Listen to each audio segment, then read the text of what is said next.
Welcome guys, so today I am with Realme Buds Air 3 and I'm gonna show you how we can link your voice assistant to your buds, how we can activate the Google Assistant, for example, by using this touch gesture right here. So at first you have to be with the Realme Link application, then select your buds, and next you have to scroll down and go for the button settings. Right now you got the left, right and both earbud gestures. So for example, I want to change on the right one the double tap gesture, and I want to activate the voice assistant. So right now I have to grab the right one. Yeah, that's the right one.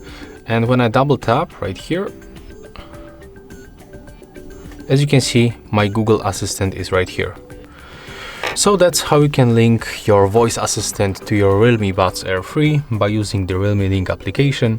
If you find this video helpful, remember to leave a like, comment and subscribe.